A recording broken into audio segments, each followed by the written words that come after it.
আমরা যদি শ্রবণ না করতাম, জনগণের এই পালসটা যদি আমরা না বুঝতে পারতাম, তাহলে আপনারা তো দেখেন বিশ্বের অনেক দেশে আমরা তৈলের দাম বাড়িয়ে দিয়েছি। আমরা কি বাড়িয়েছি? জ্বালানির দাম বাড়িয়েছি? আমরা তো জনগণের পালসটা বুঝতে পারি। আমি একটু কামাল ভাইকে একটু সহযোগিতা করতে চাই। এই যে আমরা বলছি যে একটা অস্থিরতা আছে, অস্থিরতা কেন? আপনি বলেন, এই আপনার পাশেই মাননীয় প্রধানমন্ত্রীর এখানে অফিসের পাশে একটা ট্রাস্ট ফিলিং স্টেশন আছে, দেখবেন বিশাল লাইন। আমাদের কাছে যে তথ্য আছে সেটা হলো ট্রাস্টের প্রতিদিন ৫,৪০০ লিটার তৈল বিক্রি হতো আগে। এটা হলো ২০২৫ মার্চের তথ্য। এখন প্রতিদিন লাগছে ১০,৬২০ লিটার। কি ঢাকা শহরে কি গাড়ি হঠাৎ বেড়ে গেছে?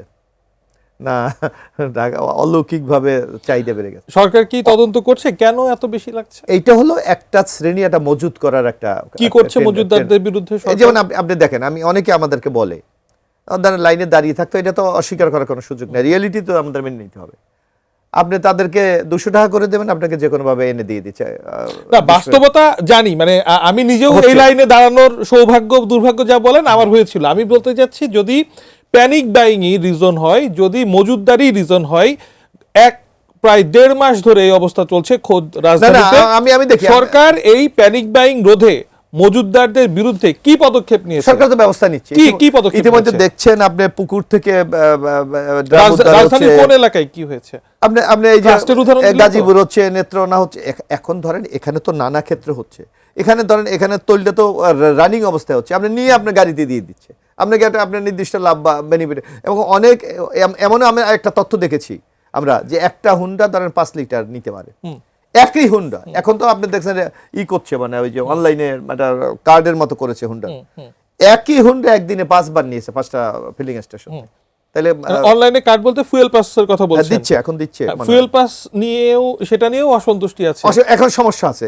এখন এখান থেকে ফুয়েল পাস নিল, সে মিরপুর চলে টঙ্গীর থেকে নিয়ে নিল, তো ডিজিটাল সিস্টেম, তখন তো বরং এটা কতটুকু ডিজিটাল মেকআপ করা যায়, এটা তো আপনার একেবারে প্রান্তিক পর্যন্ত, এটা নিয়ে তো সংকট আছে, এটা তো অস্বীকার করবেন না আপনি। আমাদের দেশে মানে ফুয়েল পাস দিয়ে সমাধানের যে চেষ্টা হয়েছে সেটা আপাতত এখনো সফল হওয়া টাফ এখানে। কারণ না, লোডশেডিং বলতে এখানে ইস্টার্ন রিফাইনারি কবে তেল শোধনের জন্য তেল পাবে? না, এখানে আমি এই সম্বন্ধে আমার এখন একেবারে মানে কারেক্ট ইনফরমেশন আমার কাছে নেই, কিন্তু আপনি দেখেন এখানে তো বাংলাদেশে ৩টা ওয়েতে বিদ্যুৎ উৎপাদন হয়। এটা গ্যাসের মাধ্যমে হয়, একটা তৈলের মাধ্যমে হয়, একটা হলো কয়লার মাধ্যমে হয়। আপনি এই যে বৈশ্বিক পরিস্থিতির কারণে এখানে যোগাযোগ নেটওয়ার্কও তো প্রবলেম হয়ে গেছে, পরিবহন ব্যবস্থাও তো সমস্যা হয়ে যাচ্ছে।